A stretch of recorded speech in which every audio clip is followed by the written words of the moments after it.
Let's get across the market open now. David Lane joining us from Ordinary. David, welcome to Wednesday. Good to have you back on the show. So let's take a look at what happened overnight. On Wall Street, the S&P is within touching distance of its record high. What do you put this down to, the enthusiasm we're seeing on equity markets at the moment?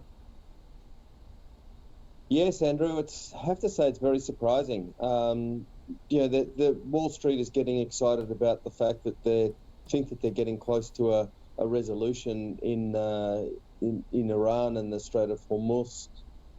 I think the concern, though, is that we still have the economic implications of what's happening over there, irrespective of what happens as far as the conflict is concerned, because we still have effectively that the strait is closed. We've got the inflationary impact that we've already seen from the higher oil prices over the last month. Oil did come down fairly significantly last night. But yeah, I think the market's probably getting a little bit ahead of itself. And as you said, back towards those all-time highs, which we thought were fairly toppy and fairly expensive anyway. So, a bit of a relief rally. And look, I think that for many of those stocks that are fairly fully priced, there is a bit of an opportunity to look at taking some profits on some of those large cap stocks that we've seen, particularly in Australia. Over the last week, we've seen a lot of those large cap stocks rally fairly strongly and probably be stronger today. And look at some rebalancing in portfolios, because it hasn't been all ships rising, pardon the pun. It's actually been a lot of those large cap stocks, and many of the smaller cap stocks have still been left behind. So any specific names where you'd be trimming at this point, and conversely, would you be looking to pick anything up at this point? Yeah, well, certainly the major banks are very expensive still. We've obviously been talking about that for a long time with CBA, again, up near record levels. Westpac had their result yesterday and said that they're increasing their bad and doubtful debts charges, and particularly concerned about those businesses that are exposed to fuel costs and energy prices. So, look, I don't think it's all as rosy out there as the share prices of the banks are indicating. So that's definitely an area that we'd be looking at trimming.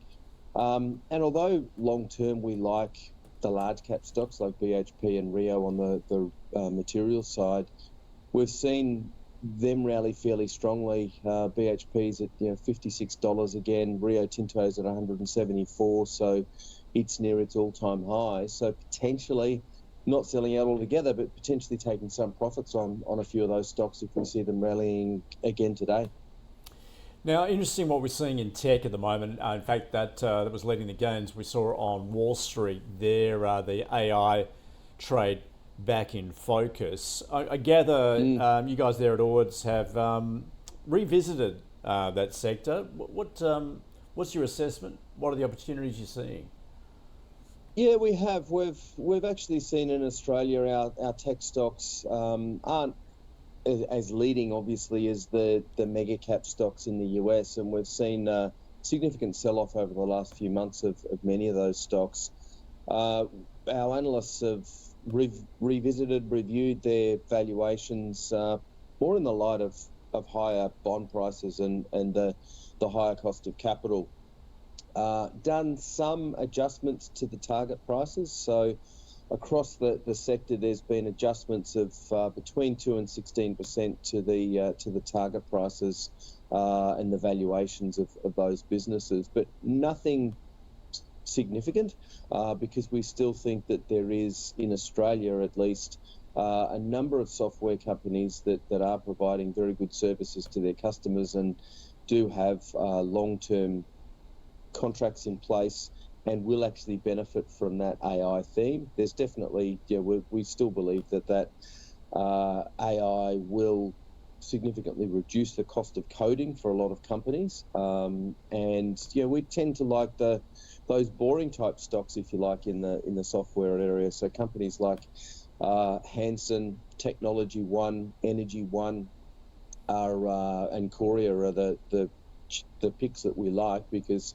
they are companies that we think will benefit from AI in the medium to longer term.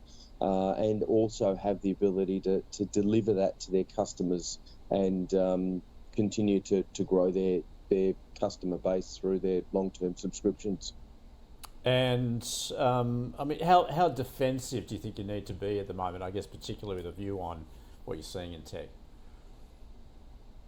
Oh, look, we do tend to prefer, as I said, those boring type of defensive software stocks that have that long-term customer base. So yeah, that is our preference, to be a little bit more defensive. And in those large cap stocks, the likes of WiseTech and Xero have come off significantly as well. We think that there is a lot of value in those. We think that there is a significant amount of upside over the next 12 to 18 months. But we are in a market where there's extraordinary volatility, and investors need to probably not get too ahead of themselves and make sure that their tech exposure is the right percentage within their overall portfolio, and not put too many bets down on that one theme. And David, just more broadly, we've seen more recently the latest read on particularly consumer sentiment. I mean, it has plunged, perhaps not surprisingly, given what's going on in the Middle East at the moment. Obviously, the impact that those high oil prices are having on the consumer. How wary are you about those consumer-orientated stocks? Yeah, relatively wary. We're concerned about the consumer discretionary sector. We've seen, as you said, that sentiment has come off fairly significantly.